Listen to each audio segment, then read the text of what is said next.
Hello everyone, welcome to student scenic academy. आज हम आप लोगों के लेकर आएंगे सीटेट का प्रीवियस ईयर का पेपर। मैंने आपसे कहा था ना कि हम सीटेट के प्रीवियस ईयर के पेपर करेंगे। चलिए, तो आज से आपके जो प्रीवियस ईयर के पेपर हैं वो स्टार्ट हो जाएंगे और अब तक जितने भी आपके प्रीवियस ईयर के पेपर हुए हम सारे सॉल्व कराएंगे। ये हमारा क्लास 1 to 5 यानी प्राइमरी लेवल का पेपर है। इसके बाद हम जूनियर लेवल के भी कराएंगे। ठीक है, ये हमारा 2022 का पेपर है जो कि 6 फरवरी 2023 को हुआ था। शिफ्ट 1 का एग्जाम है। तो चलिए, हम सबसे पहले आज सीडीपी का एक पेपर देख लेते हैं कि किस तरह का पेपर आपका आया था एग्जाम में। ये आपकी काफ़ी हेल्प करेगा। ठीक है, तो हमारे चैनल को भी सब्सक्राइब कर लीजिए जिससे आपको सारे प्रीवियस ईयर के पेपर मिल सके और इसके फिर शॉर्ट्स भी डालेंगे जिससे आप एग्जाम में बेटर कर सकें। ये हमारा चाइल्ड डेवलपमेंट एंड पेडागोजी यानी बाल विकास और शिक्षा शास्त्र का यानी सीडीपी का है। तो देख लीजिए सीडीपी में कैसे क्वेश्चन आते हैं। हमारा पहला क्वेश्चन कह रहा है कि अनेकों स्थितियों में विकास के विभिन्न क्षेत्र मानवीय क्षमताओं की व्याख्या करने में परस्पर प्रतिच्छेद करते थे, तथापि विकास का कौन सा क्षेत्र प्रत्यक्ष रूप से बौद्धिक योग्यताओं जैसे कि समस्या समाधान, समालोचनात्मक चिंतन और तार्किकता की स्पष्ट चर्चा करता है। ऑप्शन ए है शारीरिक, ऑप्शन बी है गत्यात्मक, ऑप्शन बी है सामाजिक, ऑप्शन सी है सामाजिक, ऑप्शन डी है संज्ञात्मक। तो बताइए, जो हमारे अनेक मतलब एक कई सारी स्थितियाँ हो जाती हैं जब विकास के जो विभिन्न क्षेत्र हैं वो मानव की क्षमता की व्याख्या करते हैं, तो वो कौन सा होते हैं? ये जो समालोचनात्मक चिंतन और तार्किकता की स्पष्ट चर्चा करता है। सही आंसर हो जाएगा हमारा ऑप्शन डी। ठीक है, संज्ञानात्मक, ऑप्शन डी सही हो जाएगा। चलो, इसकी थोड़ी सी व्याख्या देख लेते हैं कि अनेक स्थितियों में विकास के विभिन्न क्षेत्र मानवीय क्षमताओं की व्याख्या करने में परस्पर प्रतिच्छेद करते हैं, तथापि विकास का संज्ञानात्मक क्षेत्र प्रत्यक्ष रूप से बौद्धिक योग्यताओं जैसे कि समस्या समाधान, ठीक है, यानी प्रॉब्लम सॉल्विंग, समालोचनात्मक चिंतन और तार्किकता की स्पष्ट चर्चा करता है। संज्ञानात्मक विकास से तात्पर्य बालक की मानसिक क्षमताओं जैसे कि बुद्धि, चेतना, विचार और समस्या समाधान के विकास से होता है, जो शेषावस्था से ही प्रारंभ हो जाती है। ये एक सतत विकासात्मक प्रक्रिया है। कैसी है हमारी? ये सतत विकासात्मक प्रक्रिया है। ठीक है, तो ऑप्शन डी सही हो जाएगा। दूसरा क्वेश्चन कह रहा है कि विकास देश से देश की ओर बढ़ता है। मोस्ट इंपॉर्टेंट, तो बताइए जो डेवलपमेंट होता है वो देश से देश की ओर कैसे बढ़ता है? ऑप्शन ए सिर से पैर तक, ऑप्शन बी है जटिल से सरल तक, ऑप्शन सी है बाहरी से केंद्र तक, ऑप्शन डी है विशिष्ट से सामान्य तक। सही आंसर हो जाएगा हमारा ऑप्शन है सिर से पैर तक। जो विकास होता है, जो डेवलपमेंट होता है वो पहले सर से स्टार्ट होता है, फिर पैर तक जाता है, यानी सर से पैर की ओर बढ़ता है। तो ये याद रखना, एग्जाम में काफ़ी बार पूछा जा चुका है कि विकास कैसे बढ़ता है। तो सबसे पहले सिर में का डेवलपमेंट होता है, फिर पैर का। ठीक है, तो सर से पैर की ओर डेवलपमेंट जो हमारा होता है। ठीक है, इसकी थोड़ी व्याख्या भी देख लेते हैं जिससे अच्छे से समझ में आ जाए। विकास सिर से पैर की ओर बढ़ता है, यानी पहले शरीर होता है फिर पैर का विकास होता है। विकास का यह सिद्धांत मस्तकोद्मुखी सिद्धांत कहलाता है। तो ये भी याद रखना, क्या कहलाता है? मस्तकोद्मुखी कहलाता है। इस सिद्धांत के अनुसार बच्चा पहले सिर फिर हाथ और पैर पर नियंत्रण हासिल करता है। इसका मतलब क्या होता है कि बच्चे का सबसे पहले क्या होता है कि सर जो होता है उसका डेवलपमेंट होता है, फिर उसके हाथों का डेवलपमेंट होता है और फिर उसके पैर का डेवलपमेंट होता है। ठीक है, अर्थात पहले 2 महीने में सिर, फिर चेहरे की गतिविधियों पर नियंत्रण से बाल्यावस्था का विकास होता है। मतलब स्टार्टिंग के जो 2 मंथ होते हैं उसमें बच्चे का जो सर होता है, उसके चेहरे की जो गतिविधियाँ होती हैं उनका नियंत्रण से बाल्यावस्था का विकास होता है। फिर अगले कुछ महीनों में वो अपनी बाहों का उपयोग करता है, फिर स्वयं को ऊपर उठाने में सक्षम होता है। आपने देखा नहीं होगा कि पहले लोग बच्चे अपना सर चलाने लगते हैं, फिर थोड़े धीरे धीरे उनकी उंगली चलती है, फिर धीरे धीरे पूरा उनका हाथ उठने लगता है। ठीक है, तो फिर पैरों को उंगली पर नियंत्रण हासिल करने लगते हैं और दिन प्रतिदिन रेंगने, चलने, कूदने और चढ़ने में वे सक्षम हो जाते हैं। ऐसा होता है। तीसरा कह रहा है कि प्रारंभिक बाल्यावस्था के दौरान सामाजिकरण का प्राथमिक कारक है और सामाजिकरण का द्वितीय कारक क्या है? तो बताइए, जो प्रारंभिक बाल्यावस्था होती है ड्यूरिंग अर्ली चाइल्डहुड, सामाजिक का प्राथमिक कारक है और डेल समाजीकरण का द्वितीय कारक है। ऑप्शन ए है हमारा जनसंचार परिवार, जनसंचार माध्यम परिवार, ऑप्शन बी है विद्यालय परिवार, ऑप्शन सी है परिवार विद्यालय, ऑप्शन डी है मुद्रित माध्यम, जनसंचार माध्यम। सही आंसर हो जाएगा हमारा ऑप्शन सी, परिवार और विद्यालय। व्यक्ति का जो बच्चा होता है उसका प्राथमिक स्रोत होता है परिवार और द्वितीय होता है विद्यालय। ठीक है, मोस्ट इंपॉर्टेंट एग्जाम में पूछा जा चुका है क्योंकि व्यक्ति जो होता है वो सबसे पहले अपने परिवार से स्टार्ट करता है। प्रारंभ से कुछ भी सीखना वो अपने माता से जो होती है वो उसकी पहली शिक्षिका होती है, वहाँ से सीखता है, फिर धीरे धीरे धीरे जो होता है वो जाकर कहाँ सीखता है, जाके अपने विद्यालय में सीखता है। ठीक है, इसके हम जरा व्याख्या देख लेते हैं। प्रारंभिक बाल्यावस्था के दौरान परिवार समाजीकरण का प्राथमिक कारक है, क्योंकि बाल्यावस्था के प्रारंभिक 5 वर्षों में परिवार ही बालक के सीखने की प्रक्रिया में अहम भूमिका का निर्वहन करता है। यानी कि जो प्रारंभिक 5 वर्ष होते हैं उसमें जो माता है, पिता है, घर वाले हैं, वो सब क्या होते हैं, बच्चे को सिखाते हैं और इसकी पहली शिक्षिका माता ही होती है। उसके बाद क्या होता है कि जिसमें माता पिता बालक के प्रारंभिक शिक्षक होते हैं, जो कि प्राथमिक तौर पर उसके आचरण, उसकी सभ्यता, संस्कृति, भाषा तथा नैतिक गुणों का ज्ञान देते हैं। यानी कि उन्हें कैसे बताते हैं, कैसे बोला जाए, कैसे चला जाए, कैसे क्या किया जाए, ये सब के बारे में माता पिता ही उन्हें सिखाते हैं। वो तो जहाँ स्कूल में जाके वो अपनी बेसिक शिक्षा स्कूल में जाके तो वो पूरा सही से डेवलप होता है, लेकिन अपने घर से ही वो क्या होता है कि डेवलप होना स्टार्ट हो जाता है अच्छे से। ठीक है, तो बाल्यावस्था के विकास के क्रम में विद्यालय समाजीकरण का द्वितीय कारक है, क्योंकि विद्यालय में ही बालक के चौमुखी विकास की प्रक्रिया आरंभ होती है। चौमुखी विकास मतलब उसका पूरी तरह से जो डेवलपमेंट होता है कि कैसे उसे समाज में रहना चाहिए, क्या करना चाहिए, क्या नहीं करना चाहिए, क्या सही है, क्या गलत है, तो उस तरह से मतलब चौमुखी विकास जो होता है वो उसका होता है कहाँ, विद्यालय में जाकर। तो विकास विद्यालय क्या है, सेकेंडरी सोर्स है, और जो फैमिली है यानी परिवार है वो प्राइमरी सोर्स है बच्चे के डेवलपमेंट का। तथा विद्यालय बालक के पूर्व ज्ञान की नवीन ज्ञान से जोड़ने में सहायक भूमिका निर्वहन करता है, जिससे बालक के ज्ञान के सक्रिय अधिगमकर्ता बन जाते हैं। यानी क्या होता है कि ये सारी चीज़ें होती हैं तो बालक जो होता है वो अपने घर से सीखता है, और घर में जो कुछ सीखता है उसके अच्छे से विद्यालय में सिखाया जाता है, यानी उसको सही से बताया जाता है कि आपने ये ऐसे किया है, तो उसका ना पूरी तरह से डेवलपमेंट हो जाता है। आगे बढ़ते हैं। आगे हमारा चौथा क्वेश्चन कह रहा है कि जीन पियाजे के सिद्धांत के अनुसार अगर एक स्कीम संतुष्ट परिणाम नहीं देता है तो डैश उत्पन्न होता है। ऑप्शन ए है अनुकरण, ऑप्शन बी है असंतुलन, ऑप्शन सी है संरक्षण, ऑप्शन डी है विकास का समीपस्थ क्षेत्र। तो सही आंसर हमारा हो जाएगा ऑप्शन बी असंतुलन। जो अगर जीन पियाजे ने कहा था कि अगर एक जो स्कीमा होता है वो अगर संतुष्ट परिणाम नहीं देता, जैसा बच्चा चाहता है वैसा परिणाम नहीं देता है, तो असंतुलन जो है वो उत्पन्न होता है। ठीक है, मोस्ट इंपोर्टेंट है, याद रखें। तो जरा इसकी व्याख्या देख लेते हैं कि इसकी व्याख्या क्या कह रहा है, क्योंकि जीन पियाजे से एग्जाम में क्वेश्चन आते हैं। तो जरा देख लीजिए जीन पियाजे के बारे में। जीन पियाजे के सिद्धांत के अनुसार अगर एक स्कीम संतुष्ट परिणाम नहीं दे रहा है तो असंतुलन उत्पन्न होता है। यानी जीन पियाजे ने कहा था कि क्या नहीं देता है, अगर एक स्कीम जो होता है वो संतुष्ट परिणाम नहीं देता है, जैसा हम परिणाम चाहते हैं वैसा परिणाम नहीं देता है, तो असंतुलन जो होता है वो उत्पन्न होता है। ठीक है, संतुलन की स्थिति में बालक के अंतःप्राज्ञ चिंतन पर प्रभाव पड़ता है, जिससे बालक के मन में कार्य के प्रति असंतोष की स्थिति उत्पन्न होती है। जीन पियाजे ने अपने सिद्धांत में 4 प्रमुख वर्णन किए हैं। तो ये जो 4 प्रमुख इनके वर्णन है तो काफी एग्जाम में पूछे जा चुके हैं कि जीन पियाजे ने कितने सिद्धांत दिए थे, तो 4 दिए थे। कौन कौन से दिए थे? ऑप्शन ए तो हमारा है, पहला है संवेदी गामक अवस्था, जो से 0 से लेकर 2 वर्ष तक होती है। तो उनके ईयर भी याद रखना, एग्जाम में पूछे जाते हैं। संवेदी गामक अवस्था 0 से 2 वर्ष तक होती है। पूर्व सक्रियात्मक अवस्था 2 से 7 वर्ष तक होती है। मूर्त सक्रियात्मक अवस्था 7 वर्ष से होती है, और अमूर्त औपचारिक सक्रियात्मक 7 से 11 वर्ष तक होती है। तो आपको क्या याद रखना है कि जीन पियाजे ने 4 प्रमुख अवस्थाएं दी है। कितनी अवस्थाएं दी है? 4। कौन कौन सी दी है? नंबर 1 है संवेदी गामक अवस्था, नंबर 2 है पूर्व सक्रियात्मक अवस्था, नंबर 3 है मूर्त सक्रियात्मक अवस्था, और हमारा नंबर 4 है अमूर्त औपचारिक सक्रियात्मक अवस्था। ठीक है, पहली है 0 से 2 वर्ष तक, फिर है 2 से 7 वर्ष तक, फिर है 7 से 11 वर्ष से, और फिर है 7 से 11 वर्ष तक। ठीक है, आगे बढ़ते हैं। क्वेश्चन कह रहा है कि according to Jean Piaget's theory of cognitive development at which stage do children begin to understand objective performance. तो जीन पियाजे के संज्ञानात्मक विकास के सिद्धांत के अनुसार बच्चे किस अवस्था में वस्तु स्थायित्व समझना आरंभ कर देते हैं? तो बताइएगा, जो बच्चे होते हैं वो किस अवस्था में वस्तु स्थायित्व समझना आरंभ कर देते हैं? जीन पियाजे का काफी भैया क्वेश्चन पूछ रहा था, जल्दी से अच्छे से याद करना, जीन पियाजे की पूरी थ्योरी लर्न करके जाना। ठीक है, तो हमारा ऑप्शन ए है संवेदी गामक, ऑप्शन बी है पूर्व सक्रियात्मक, ऑप्शन सी है मूर्त सक्रियात्मक, ऑप्शन डी औपचारिक सक्रियात्मक। सही आंसर हो जाएगा ऑप्शन सी कॉन्क्रीट ऑपरेशनल, यानी कि मूर्त सक्रियात्मक है। ठीक है, ऑप्शन सी सही हो जाएगा। संवेदी गामक कौन सा था? 0 से 2 वर्ष तक था। पूर्व सक्रियात्मक कहाँ से था? 2 से 7 वर्ष था। मूर्त 7 से 11 और औपचारिक 7 से 11 वर्ष तक था। ठीक है, जरा इसकी व्याख्या देख लेते हैं। व्याख्या है कि जीन पियाजे के संज्ञानात्मक विकास के सिद्धांत के अनुसार बच्चे संवेदी संवेदीगामक अवस्था से वस्तु स्थायित्व समझना प्रारंभ कर देते हैं। तो वस्तु स्थायित्व जो होती है, जो बच्चे होते हैं वो संवेदीगामक अवस्था से स्टार्ट कर देते हैं समझना। अर्थात बच्चों में ये समझ विकसित होने लगती है कि वस्तुओं का अस्तित्व तब भी रहता है जब उन्हें देखा और छुआ नहीं जा सकता है।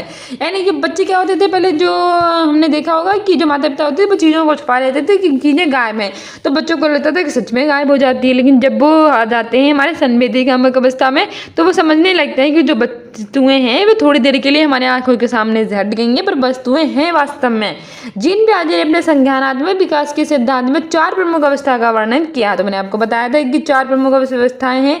उपलब्धि भी जरा भैया देख लो, उपलब्धि के क्वेश्चन पूछ लेता है। पहली है संवेदीगामक अवस्था, दूसरी है पूर्व सक्रियात्मक अवस्था, तीसरी है मूर्त सक्रियात्मक अवस्था, चौथी है औपचारिक सक्रियात्मक अवस्था। पहली है 0 से 2 वर्ष तक, दूसरी है 2 से 7 वर्ष तक, तीसरी है 7 से 11 वर्ष तक, चौथी है 11 से 15 वर्ष तक। ठीक है, पहले में वस्तु स्थायित्व, लक्षणोन्मुख और व्यवहार का उद्भव होता है। दूसरे में आत्मकेंद्रिकता, काल्पनिक खेल, प्रत्यक्ष बोध का विकास होता है। तीसरे में परिरक्षण, क्रमबद्धता, वर्गीकरण, मूर्त तार्किक चिंतन होता है। और चौथे में अमूर्त तार्किक चिंतन होता है। सबसे लास्ट में होगा अब्स्ट्रैक्ट थिंकिंग। ठीक है, अमूर्त तार्किक चिंतन सबसे लास्ट में होगा 11 से 15 वर्ष तक। ये भी एग्जाम में पूछ लेता है कि अमूर्त तार्किक चिंतन कब स्टार्ट होता है, तो वो हमारा होता है लास्ट वाले स्टेज में। ठीक है, छठा क्वेश्चन कह रहा है कि रमन के सम्मुख हेनज की दुविधा प्रस्तुत की गई है। उसने प्रतिक्रिया व्यक्त की कि हेनज को पैसा नहीं चुराना चाहिए क्योंकि चोरी करना अपराध है और ऐसा करने से समाज में अव्यवस्था पैदा होगी। वर्तमान में रमन नैतिक विकास की किस अवस्था में है? ऑप्शन ए है आज्ञाकारिता और दंडाभिविन्यास, ऑप्शन बी है यांत्रिक उद्देश्य अभिविन्यास, ऑप्शन सी है अच्छा लड़का और अच्छा लड़की अभिविन्यास, ऑप्शन डी है कानून और व्यवस्था अभिविन्यास। विद्यार्थी उसमें जो था उसमें बताया था कि हेनज को पैसा नहीं चुराना चाहिए था, ऐसा करने से समाज में अव्यवस्था पैदा होती है। तो ये नैतिक विकास की जो हमारी कानून और व्यवस्था थी, यानी लॉ एंड ऑर्डर थी, वो समाज के बारे में ज़्यादा सोचता था कि इसको ऐसा नहीं करना चाहिए, हमारे समाज में गलत भावनाएं पैदा करेगा। तो ये हमारे कानून और व्यवस्था वाला है, याद रखना। ठीक है, हेनज के बारे में भी देख लेते हैं। इसकी जो व्याख्या है ना, ये जरूर अच्छे से करके जाना है क्योंकि कोई ना कोई क्वेश्चन इससे जरूर पूछ लेता है। तो रमन के सम्मुख हेनज की दुविधा प्रस्तुत की गई थी, तो बिल्कुल सही बात है। जो उसके सामने किसकी दुविधा प्रस्तुत की गई थी? हेनज की। उसने प्रतिक्रिया व्यक्त की थी कि हेनज को पैसा नहीं चुराना चाहिए क्योंकि चोरी करना अपराध है, ऐसा करने से समाज में अव्यवस्था पैदा होगी। तो एक रमन था ना, उसके सामने हमने क्या किया, हेनज की दुविधा प्रस्तुत की। तो उसने कहा भैया देखो, जो हेनज है ना, इसने चोरी करके बड़ा ही गलत किया है, इसको चोरी करनी ही नहीं चाहिए थी और चोरी करने से क्या होगा, समाज में जो है वह अवस्था पैदा होगी। तो ये नैतिक विकास की कानून और व्यवस्था विन्यास अवस्था है। एक कोहल वर्ग के नैतिक विकास के सिद्धांत में लौकिक स्तर की अवस्था 4 के अंतर्गत आती है। और एक इसके कोहल वर्ग जो हमारे हैं उनके बारे में भी आपने पढ़ा होगा, अगर आपने पहले कभी पेपर दिया है तो, नहीं पढ़ दिया तो प्लीज कोहल वर्ग, हेनज, ये सब है ना, इन सब के बारे में पढ़ के जाना। ठीक है, कोहल वर्ग ने अपने विचार का आधार हेनज की संदेहास्पद की कर्तव्य विमूढ़ता, की कर्तव्य विमूढ़ता है, भगवान इतनी खतरनाक हिंदी, कि कर्तव्य विमूढ़ता का मतलब होता है कि क्या करें और क्या ना करें, इस बीच की दुविधा में फंसे होना। एक व्यक्ति होता है उसे समझ में ही ना आना कि वो क्या करे और क्या ना करे, उसे हम कहते हैं कि कर्तव्य विमूढ़ता। ठीक है, वो बनाया था। और कोहल वर्ग के नैतिक विकास सिद्धांत के 3 स्तर पर 6 सोपान निम्नवत हैं। तो अभी एग्जाम में पूछ कोहल वर्ग के नैतिक विकास के सिद्धांत के 3 स्तर हैं और 6 सोपान हैं। ठीक है, तो पहला स्तर है पूर्व लौकिक स्तर। पहला स्तर कौन सा है इसका? पूर्व लौकिक अवस्था, और कहाँ से है? 4 से 10 वर्ष तक है। तो पहला स्तर है पूर्व लौकिक स्तर जो 4 से 10 वर्ष तक है। इसकी अवस्था क्या है? सज्जा या आज्ञा पालन अभिविन्यास। इसकी पहला क्या है? सज्जा या फिर आज्ञा पालन। तो इस अवस्था में बालक नियम तोड़ने से बचता है। वह सोचता है कि यदि, तो पहला वाला होता है, इसमें व्यक्ति क्या होता है जो नियम तोड़ने से बचता है, कहता है कि ठीक है, मैंने ये कार्य किया तो दंड पाऊंगा, अतः ये उचित होगा कि मैं नियम विरुद्ध कार्य ना करूं। ठीक है, अवस्था 2 है कारण सापेक्ष विन्यास। इस अवस्था में बालक का व्यवहार स्वभाव से प्रोत्साहित होता है, अतः वह सोचता है कि मुझे काम अच्छे से करना है, शायद मुझे पुरस्कार मिले। यानी पुरस्कार और दंड, वो कोई गलत काम नहीं करना चाहता क्योंकि वो भयभीत होता है कि मुझे दंड मिलेगा, वो अच्छा काम करना चाहता है क्योंकि उसे लालच होता है कि उसे पुरस्कार मिलेगा। ठीक है, दूसरा हमारा होता है लौकिक स्तर 10 से 13 वर्ष तक। तो भैया दूसरा कौन सा होता है? दूसरा होता है हमारा हमारा लौकिक स्तर जो होता है 10 से 13 वर्ष तक। अवस्था 3 में क्या होती है, अच्छा लड़का और अच्छी लड़की, यानी गुड बॉय और गुड गर्ल। इस अवस्था में बालक ये सोचता है कि नकल कर लूंगा तो पास हो जाऊंगा तो मम्मी पापा खुश हो जाएंगे। अच्छा, इसमें क्या होता है कि बच्चे जो होते हैं वो अच्छे बनने की कोशिश करते हैं। लड़का होता है वो कहते हैं मैं अच्छा लड़का गुड बॉय कहलाऊंगा, लड़की होती है वो सच्ची में अच्छी लड़की गुड गर्ल कहलाऊंगी। तो इसमें ये लोग क्या कहते हैं कि सोचते हैं कि मैं कुछ भी ऐसा करूं जो हमारे माता पिता मुझसे खुश हो जाए, और ये नहीं फर्क पड़ेगा कि मैं सही काम करके करूंगा या गलत करके, बस मेरी प्रशंसा होनी चाहिए। तो सोच रहा है कि नकल कर लूंगा तो मैं पास हो जाऊंगा जिससे मम्मी पापा खुश हो जाएंगे। फिर अवस्था 4, यानी कि 2 अवस्थाएं होती है पहले में, 2 अवस्थाएं होती है दूसरे में, 2 अवस्थाएं होती है तीसरे में। तो 3 स्तर होते हैं और 6 अवस्थाएं होती हैं, याद रखना, ठीक है। चौथी हमारा होता है कानून और व्यवस्था विन्यास। अभी चौथा वाला हमने आपको बताया था कानून के बारे में। इस अवस्था में बालक सोचता है कि चोरी करना गलत है क्योंकि समाज के नियम के विरुद्ध है। मतलब समाज के बारे में सोचने लगता है और सोचता है कि अगर मैं चोरी करूंगा तो मैं गलत कहलाऊंगा, इसलिए चोरी करना जो है वो गलत बात है, ठीक है। वही हमारा तीसरा स्तर होता है प्रश्न लौकिक स्तर 13 वर्ष से अधिक। ये हमारा कहाँ से होता है, 13 वर्ष से ऊपर चला जाता है। अवस्था 5 में होता है सामाजिक संविदा विन्यास। अवस्था में बालक सोचता है कि मैं चोरी कर लूंगा, तत्कालीन परिस्थिति की अवस्था हो जिसका मूल आधार सामाजिक भलाई होता है। ये ना इसमें व्यक्ति का, इसमें क्या होता है कि व्यक्ति का मस्तिष्क ये सोचता है कि अगर मैं एक चोरी भी कर लूंगा तो क्या हो जाएगा, मैं तो दुनिया के लिए भलाई करना चाहता हूँ। मतलब समाज की मूल जो भलाई होती है वो उसका आधार होती है। और छठा होता है सार्वभौमिक नीति सिद्धांत अभ्यांश। ये नीति विकास की सर्वोच्च अवस्था है। इसमें बालक ये सोचता है कि किसी भी जीवन रक्षा के लिए मैं कुछ भी करना करूंगा चाहे मेरी व्यक्तिगत हानि ही क्यों ना हो। यानी ये नीति विकास के बारे में सोचता रहता है। वो कहता है कि मैं किसी की जीवन की रक्षा कर कर ही रहूंगा चाहे मेरे साथ कुछ ना भी गलत हो जाए, ठीक है। तो ये इतने स्तर थे और 6 अवस्थाएं थी, अच्छे से याद कर लेना। मैं इसका एक शॉर्ट भी बना लूंगी जिससे आप एग्जाम में बेटर कर सकें और अच्छे से आपको समझ में आ जाए। तो अभी तक हमारे इस चैनल को सब्सक्राइब नहीं किया तो कर लीजिए जिससे आप एग्जाम में बेटर कर सकें। सबके मैं शॉर्ट्स बना दूंगी आपके लिए जो आपको अच्छे से समझ में आ जाए जिससे। 7वां क्वेश्चन कह रहा है कि लेव वाइगोत्स्की के विचारों के अनुसार निम्न में से कौन सा कथन सही है। ऑप्शन ए है सामाजिक पृथक्करण अधिगम में योगदान देता है। ऑप्शन बी है बच्चे दूसरों के सहयोग के बिना सर्वाधिक अच्छी तरह सीखते हैं। ऑप्शन सी है संकेत और मदद अधिगम की गति में अवरोध पैदा करते हैं। और डी वाला कह रहा है कि संस्कृति उपकरण अधिगम की प्रक्रिया में योगदान देते हैं। तो बताइए which of the following statement is correct as per Lev Vygotsky ideas. यानी लेव वाइगोत्स्की के अनुसार कौन सा कथन सही है कि सामाजिक पृथक्करण अधिगम में योगदान देता है। Social isolation contributes to learning. बच्चे दूसरों के सहयोग के बिना सर्वाधिक अच्छी तरह सीखते हैं। यानी बच्चे दूसरे जगह ना सहयोग करें व्यक्ति का तो वो अच्छी तरह से बच्चे सीख लेंगे। Childrens learn best without support of others. तो ये तो नहीं हो सकता भैया। Cues and hints impede pace of learning. यानी संकेत और मदद अधिगम की गति में अवरोध पैदा करते हैं। नहीं, ये कैसे होगा, अगर हम किसी की मदद करेंगे तो क्या वो उसके सीख नहीं पाएगा अच्छे से, तो गलत हो जाएगा। Culture tools contribute to the learning process. यानी कि सांस्कृतिक उपकरण अधिगम की प्रक्रिया में योगदान देते हैं। तो बताइए कौन सा सही हो जाएगा, सामाजिक पृथक्करण अधिगम में योगदान देते हैं कि सांस्कृतिक उपकरण अधिगम की प्रक्रिया में योगदान देते हैं। तो हमारा सही हो जाएगा, आंसर हो जाएगा ऑप्शन जो सांस्कृतिक उपकरण होते हैं वो अधिगम की प्रक्रिया में योगदान देते हैं, ठीक है। लेव वाइगोत्स्की के विचारों के अनुसार जो सांस्कृतिक उपकरण होते हैं वो अधिगम की प्रक्रिया में योगदान देते हैं। हमारा ऑप्शन डी सही हो जाएगा। आगे बढ़ते हैं। आगे हमारा 8वां क्वेश्चन कह रहा है कि लेव वाइगोत्स्की के अनुसार शिक्षण अधिगम की निम्न में से कौन सी विधि अधिगम को समुन्नत करती है। ऑप्शन ए है निष्क्रिय अनुकरण। ऑप्शन बी है सहभागी अधिगम। ऑप्शन सी है व्याख्यात्मक शिक्षण। ऑप्शन डी है उद्दीपन प्रतिक्रिया अनुकूलन। सही आंसर हो जाएगा ऑप्शन बी सहभागी अधिगम, ठीक है। ऑप्शन बी सही हो जाएगा। लेव वाइगोत्स्की को अच्छे से याद करके जाना कि लेव वाइगोत्स्की के क्वेश्चन पूछे जाते हैं, ठीक है। लेव वाइगोत्स्की के अनुसार शिक्षण अधिगम में सहयोगी अधिगम वे विधि है जो अधिगम को सम्मोहित करती है। यह एक प्रकार की सहयोगी शिक्षा होती है जिसमें छात्रों को जोड़े या जोड़े समूह में काम कराया जाता है ताकि अवधारणाओं पर चर्चा की जा सके तथा समस्याओं का समाधान खोजा जा सके। अच्छा, क्या होता है कि इसमें क्या होते हैं, जो बच्चे होते हैं उनको एक छोटे से समूह में काम करवाते हैं जिससे छात्र क्या होते हैं कि आपस में किसी भी समस्या का समाधान करने के बारे में चर्चा कर सके, अच्छे से उसका समाधान कर सकें। यह व्यक्तिगत शिक्षार्थियों को एक परस्पर सीखने के लक्ष्य को पूरा करने के लिए अपनी विशेषज्ञता, अनुभव और क्षमता को संयोजित करने में सक्षम बनाती है। अच्छा, आपने स्कूल्स में देखा होगा कि बच्चों को छोटे छोटे पेयर्स में जो न्याय करते थे, डिवाइड कर देते थे और फिर उनको कोई समस्या दे देते थे, उनका उन्हें समाधान करना होता था या फिर कुछ भी मतलब उन्हें दे देते थे जिससे उन्हें सही करना होता था, पेंटिंग बनवाते थे उनसे, या फिर अलग अलग उन्हें टास्क दे दिया करते थे जिससे वे अच्छे से काम कर सकें। तो वे आपस में क्या हो सकते थे, मिलाप यानी मिलन भाव उनका, तो आपस में उन्हें मिलन भाव आ जाता था, एक दूसरे की भावनाओं को समझ सकते थे और अच्छे से काम करने की भी जो उनकी आदत है वो विकसित हो जाती थी। आगे बढ़ते हैं। आगे हमारा नवा क्वेश्चन कह रहा है child centred education advocates for, यानी बाल केंद्रीय शिक्षा किसकी अनुशंसा करती है?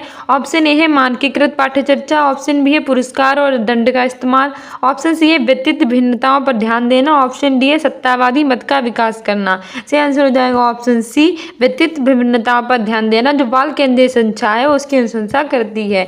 ठीक है, हम इसकी व्याख्या देख लेते हैं। हमारी व्याख्या कह रही है कि बाल केंद्रीय शिक्षा पद्धति में शिक्षा का केंद्र बिंदु बालक यानी कि शिक्षार्थी होता है। सही बात है, जो बाल केंद्रित शिक्षा है मतलब बालक ही केंद्रित होगा, बालक की जो रुचियां हैं, यानी कि उनका इंटरेस्ट है, उनकी प्रवृत्तियां हैं और योग्यताएं हैं आदि को ध्यान में रखकर ही शिक्षण प्रदान किया जाता है। यानी देखा जाता है कि बालक किस चीज़ में कैसे रुचि ले रहा है, कैसे पढ़ाने से उसका इंटरेस्ट पैदा हो रहा है, क्या उसकी योग्यता है, उसी हिसाब से उसका जो शिक्षण होता है वो किया जाता है। प्रत्येक बालक का अलग से व्यक्तिगत ध्यान दिया जाता है, अर्थात पिछड़े बालकों के लिए अलग पाठ्यक्रम तथा मंद बुद्धि बालकों के लिए व्यक्तिगत निरीक्षण करके दैनिक समस्याओं को दूर करने का प्रयास किया जाता है। कुछ बालक ऐसे होते हैं वो पढ़ने में बहुत ज़्यादा होशियार होते हैं, पर कुछ बालक ऐसे होते हैं जिन्हें पढ़ना ही नहीं आता। तो ऐसे क्या करते हैं, जिन्हें अच्छे से पढ़ना नहीं आता है उन्हें अलग करते हैं, उन्हें अच्छे से उन्हें शिक्षा देते हैं, प्रदान करते हैं। ठीक है, कि वो भी अच्छे से इसे याद करते हैं और दैनिक समस्याओं को दूर करने का प्रयास किया जाता है। अतः बाल केंद्रीय शिक्षा व्यक्तिगत विभिन्नताओं पर ध्यान देने की अनुशंसा करती है और इससे बालक की समस्याओं को दूर करने के निदानात्मक और उपचारात्मक शिक्षण किया जाता है। ठीक है, इस तरह से निदान उपचार किए जाते हैं जिससे बालकों की जो समस्याएं हैं वो हल की जा सकें। हमारा 10वां क्वेश्चन कह रहा है कि हार्वर्ड गार्डनर के बुद्धि के सिद्धांत के अनुसार बुद्धि, यानी जो हार्वर्ड गार्डनर है उनके अनुसार जो बुद्धि होती है वो सभी बच्चों में एक समान स्तर पे होती है। ऑप्शन बी है कि एक समान योग्यता है जिसका कोई जैविक आधार नहीं है। ऑप्शन सी है कि जन्म से ही स्तर नहीं है और इस पर परिवेशी कारकों का कोई प्रभाव नहीं पड़ता है। ऑप्शन डी है कि कई प्रकार की होती है, व्यक्तियों के पास विभिन्न प्रकार की बुद्धि के विभिन्न स्तर होते हैं। तो हमारा सही आंसर हो जाएगा option D, is of many kinds and individuals process different level of different intelligence. कई प्रकार की बुद्धि होती हैं और व्यक्तियों के पास विभिन्न प्रकार की बुद्धि के विभिन्न स्तर होते हैं। ठीक है, तो याद करके जाना, इनसे भी क्वेश्चन पूछे जाते हैं। हार्वर्ड गार्डनर ने बुद्धि के सिद्धांत के अनुसार बुद्धि कई प्रकार की होती है और व्यक्तियों के पास विभिन्न प्रकार की बुद्धि के विभिन्न स्तर होते हैं। यानी कि हर एक बालक में अलग अलग प्रकार की बुद्धि होती है, उनके स्तर भी अलग अलग होते हैं। कोई भी ज़्यादा बुद्धिमान होता है, कोई कम बुद्धिमान होता है, कोई बिल्कुल भी जिसके पास थोड़ी सी कम बुद्धि होती है, देर में चीज़ें समझ में आती है, उसे मंद बुद्धि कहते हैं। इस सिद्धांत के अनुसार बुद्धि की इस रूप एकांकी न होकर बहुकारक होता है। हार्वर्ड गार्डनर ने अपनी बुद्धि फ्रेम्स ऑफ माइंड, काफी पुस्तक पूछी जा चुकी है कि फ्रेम्स ऑफ माइंड किसकी पुस्तक है, तो हार्वर्ड गार्डनर्स की है। यह वर्णन क्या है कि बुद्धि की एकांकी सत्ता के रूप में नहीं दर्शाया जा सकता। ठीक है, आगे बढ़ते हैं। सबसे पहले हम देख लेते हैं कि हार्वर्ड गार्डनर ने बुद्धि के कितने प्रकार दिए हैं और कौन कौन से एग्जाम में पूछा जा चुका है। तो याद रखना, हार्वर्ड गार्डनर ने बुद्धि के 9 प्रकार की मानी है। कितने प्रकार की इसको मानी है? 9 प्रकार की बुद्धि का वर्णन किया है।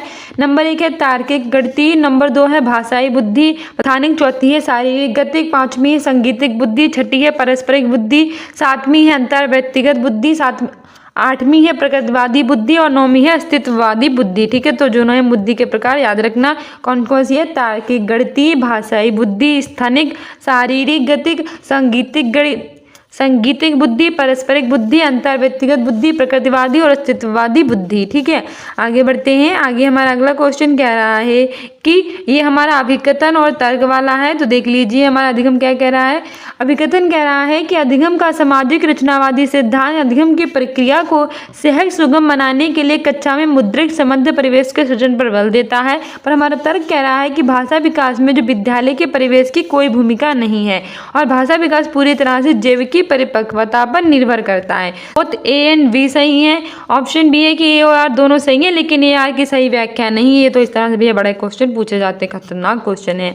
तीसरा कह रहा है कि ए सही है लेकिन आर गलत है और चौथा कह रहा है ए और आर गलत है। ऑप्शन सी सही हो जाएगा, ए सही है लेकिन आर जो है वो हमारा गलत है। ठीक है, अधिगम का सामाजिक रचनावादी सिद्धांत अधिगम की प्रक्रिया को सहज सुगम बनाने के लिए कक्षा में मुद्रित समृद्ध परिवेश के सृजन पर बल देता है। ये कथन सही है, लेकिन भाषा विकास में विद्यालय के परिवेश की कोई भूमिका नहीं है और भाषा विकास पूरी तरह से जैविक परिपक्वता पर निर्भर होता है। एक कदर गलत है। मतलब ये तो बिल्कुल सही बात है कि हमारा जो विद्यालय होता है वो हमारे भाषा विकास में क्यों नहीं भूमिका देता, भैया जरूर देता है। तो गलत हो जाएगा ना।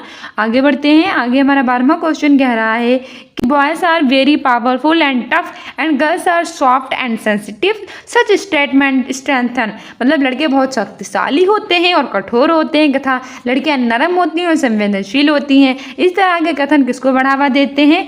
Gender equality, gender empowerment and gender stereotypes होता है, जेंडर की समानता को, जेंडर के समता को, जेंडर के सशक्तिकरण को, जेंडर की रूढ़िवादिता को।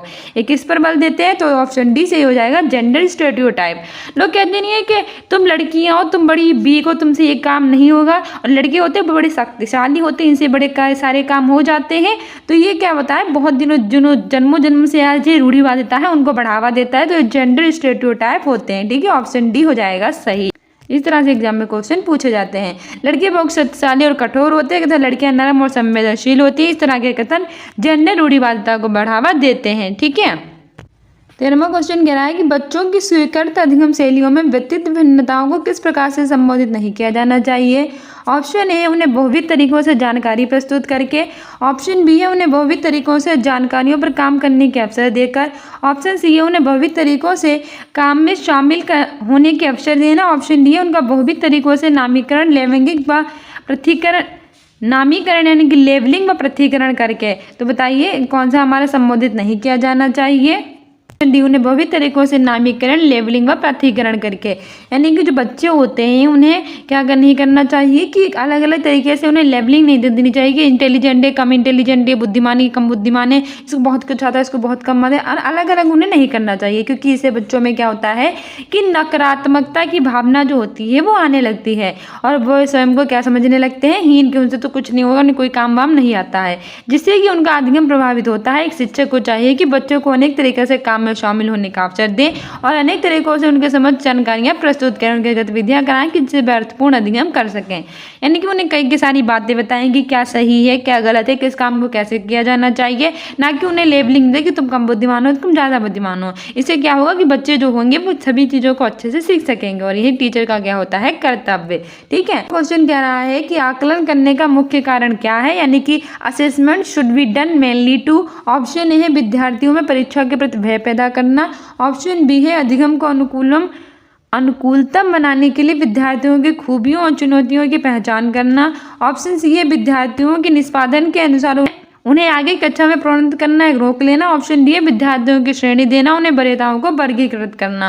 तो बताइए हमारा सही आंसर क्या हो जाएगा? हो जाएगा ऑप्शन बी, अधिगम को अनुकूलतम बनाने के लिए विद्यार्थियों की खूबियों और चुनौतियों की पहचान करना आकलन करने का जो होता है वो मुख्य कारण होता है। ठीक है, आकलन करने का मुख्य कारण अधिगम को अनुकूलतम बनाने के लिए विद्यार्थियों की खूबियों और चुनौतियों की पहचान करना होता है, क्योंकि आकलन से विद्यार्थियों के प्रगति स्तर का पता लगाया जा सकता है।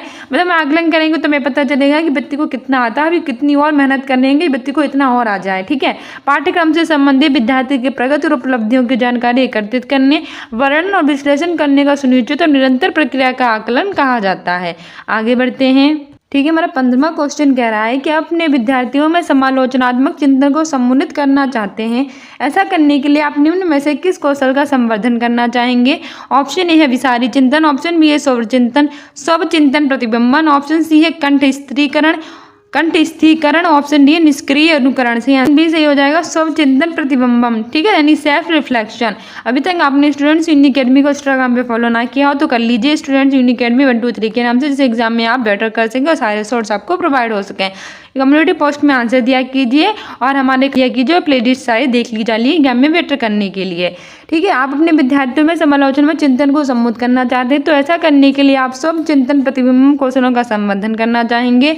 सब चिंतन करने से विद्यार्थियों में आमूर्त तार्किक चिंतन और मौलिक चिंतन का विकास होता है, जिससे उनमें सृजनशीलता का गुण उत्पन्न हो जाता है और वे रचनात्मक कार्य करते हुए तार्किक दृष्टिकोण में वृद्धि करते हैं। ठीक है फ्रेंड्स, ये थे हमारी सीटेट प्रीवियस ईयर का क्वेश्चन। ये टॉप 15 क्वेश्चन थे। 15 क्वेश्चन हम अगले वीडियो में लेकर आएंगे क्योंकि वीडियो काफ़ी लंबा हो जाएगा और 30 क्वेश्चन टोटल पूछे जाते हैं हमारे सीटेट में। ठीक है, ये हमारे पेपर 1 था। पेपर 2 भी आपके लिए जल्दी सॉल्व कराएंगे और जितने भी अभी तक प्रीवियस ईयर पेपर हुए सारे सॉल्व कराएंगे। तो हमारे इस चैनल को सब्सक्राइब कर लीजिए और हम इंस्टाग्राम पर भी फॉलो कर लीजिए, जिससे ये सारे क्वेश्चन आपको 1 मिनट के शॉर्ट्स के रूप में आपको मिल सके और एग्जाम में बेटर कर सके। ठीक है, साथ ही हमारे करंट अफेयर सुबह 10 बजे होती है, उसे भी डेली देखा कीजिए। हम उसकी रिवीजन कराते हैं, वो भी देखा कीजिए। सारे कम्युनिटी पोस्ट में क्वेश्चंस डालते हैं, वो भी देखा कीजिए। वो इंपॉर्टेंट आपके एग्जाम्स के लिए। मिलते हैं अपने नेक्स्ट वीडियो में। Like this video, like, subscribe and share. Thank you, bye.